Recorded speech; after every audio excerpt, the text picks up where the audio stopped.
Honorable Makhubela-Mashele.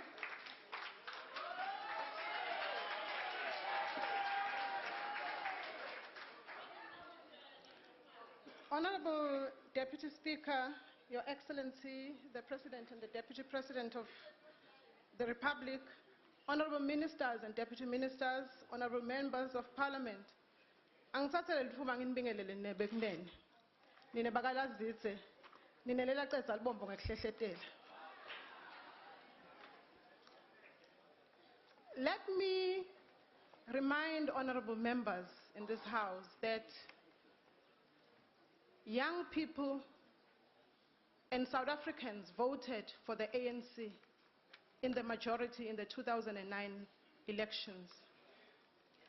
The country in 2010 was hit with service delivery protests. But in 2011, South Africans and the youth voted again for the ANC in their majority. This then tells you that South Africans and the youth were not fighting or are not fighting against the ANC. They are fighting against the fast tracking of service delivery. I want to talk to the Honorable Adams here, who talked about the lost generation and define to her what a lost generation is. A lost generation is a young person who is unemployed and therefore falls vulnerable to situations of unemployment. The lost generation can only be found in her and be defined in the Honorable Adams because she thinks that unemployment is the government's problem. It should be all our efforts. We should all come in and play ball. She has lost an opportunity to address us and tell us what she and her party can do to assist towards the scourge of unemployment amongst the youth. Mr. President, in your SONA, you gave a program of action in which your government will embark on to better the lives of our people. Your Excellency, you reminded us of your government interventions that are responsive to the plight of the youth and the rural women. Notably, you spoke on the National Rural Youth Service Corps as a program to train and develop young people as agents of change in their rural communities. This program has enrolled about 11,000 young people in various training programs. The youth are training, among others, animal production, farm management, and various other fields. Some of these young people have started their own enterprises, and others are absorbed in various departments. I've heard some say this is just paying lip service to programs designed to skill the youth. The records are very clear. There are young people who can bear testimony to the successes of these particular programs.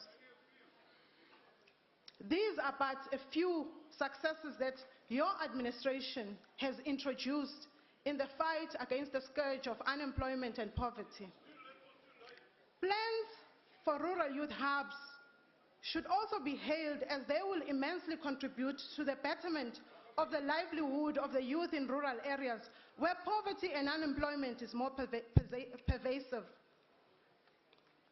I heard you call on business to afford young graduates from FET colleges opportunities to enter the labor market. This, Mr. President, is a genuine call that should be made by all of us who are advocates for change. Without any doubt, youth unemployment is one of the toughest challenges facing all of us, in which warrants collective efforts from government and the private sector.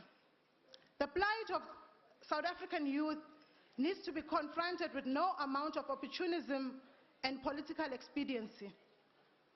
It is therefore the opposition's hypocrisy of the worst order to come out here and say you have not said enough when they know that they should be calling out for the very same business that votes for them to actually absorb the young people who are all over the country. Honorable members, we should desist from advocating for initiatives that are open to many interpretations and abuses.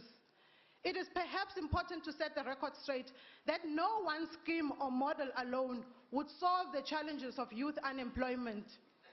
We are therefore saying it now, and we will continue to say it, that the implementation design of the youth wage subsidy proposal, as introduced by the National Treasury, is but one instrument that needs a thorough understanding. There is a need to guard against the displacement of the older worker. The InvestAge Youth Incentive Scheme should have training, skilling, and placement at its center. A country that does not invest in education will never develop. We call upon the youth and women to continuously pursue further and higher education and training. One icon once said, and I quote, "Ignorance would be the downfall of the nation." I echo in his sentiment and quote from the Holy Book, which is the Bible, and tell you that my people perish from a lack of knowledge. It is therefore incumbent upon you as young people to equip yourself with the necessary skills and the knowledge to be ready to face life challenges and opportunities. Entrepreneurship should be encouraged as another means of breaking the intergenerational poverty trap and job creation. We call upon the NYDA, like any other public entity, which should be held accountable, and its outcome should be in direct proportion to the resources injected to it. Its financial injections to the entity should lean towards more on youth empowerment initiatives than procurement, staffing, and other institutional arrangements. South African youth unemployment knows no political affiliation. As such, funding and other initiatives should reach ordinary young people who are not in political circles. Honorable members, we are, however, encouraged by the NYDA providing startup capitals to South Africans to pursue entrepreneurial paths. Since its inception, the NYDA has created about 73,000 jobs. It has offered around 33,000 loans to the value of 97 million in the 3 financial years since its inception. To ensure this sustainability of such ventures, coaching and mentoring to these emerging entrepreneurs should be emphasized.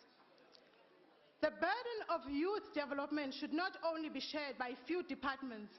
We make a plea that each and every government department and its entities, parastatals, agencies, beneficiaries of government funding should be role players in advancing youth development.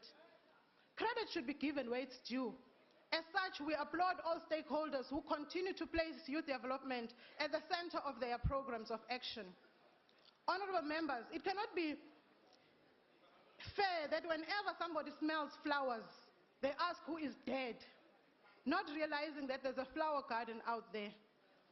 Allow me, Speaker, to conclude with the words of one famous icon who said, we know it well that none of us acting alone can achieve successes. I take his words further and say, let us for a second try to imagine a country where all citizens, young and old, are informed about and engaged in all their major issues that affect their lives. A place where adults and young people are together at the table, debating, grappling with problems, crafting solutions, and jointly deciding on how resources should be allocated. Where young people have equal opportunities and have sustainable livelihood. That's the South Africa that each one of us envisage to live in, and that we should build towards. I thank you. Thank you, Honorable Speaker.